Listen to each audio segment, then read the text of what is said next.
It got to a point where after the crash you have a golden hour to get patients to hospital, and we were close to an hour.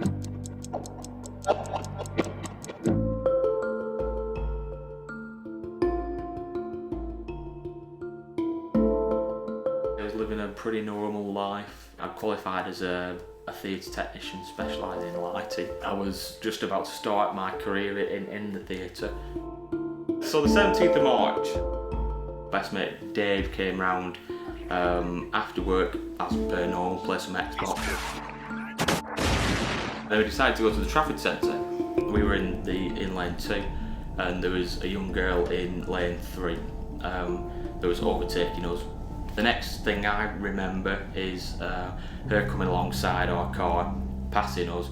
I just remember a bit like a caravan when it snakes, her car wiggle, and then she came across all 3 lanes. My best mate who was driving, he, as anybody would stamp on the brakes and try and avoid hitting the car. So he swerves, and apparently according to the police, we do a lovely symmetrical arc, both cars off the motorway. The front car, the car apparently dug in, and we flipped. The rear of the car went over the top of the front of the car and flipped over.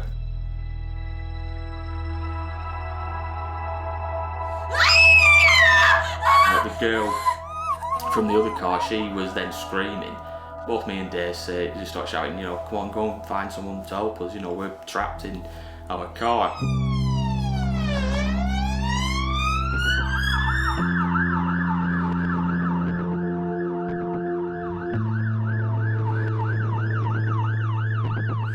But the whole of the place lit up with blue strobes and white lights and everything, and you just think, oh thank God, well someone's here to help us. Still not thinking how serious my injuries are at this point. It was all very strange. The next person I remember coming down was a paramedic, and I just remember him putting his hand inside the car. He said, grab on my hand. I knew he was a paramedic because he had a latex glove on. I don't remember seeing his face that much, but I remember his voice. He was talking to us and explaining what they were going to do and everything else. And then he had to go back. I remember he had to go back up to the ambulance for whatever, and I wouldn't let him go at this point. Concerned about the passenger. Can I get from the other side? He's got no feeling at all in his legs. It started sinking in how serious this actually is.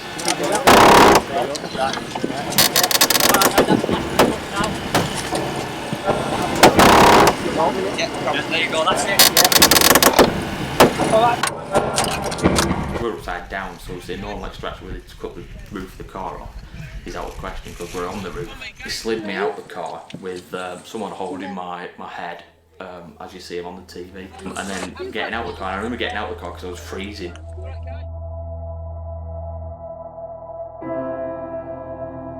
And you know, because at this point you still don't think, oh, I'm probably never going to walk again for the rest of my life.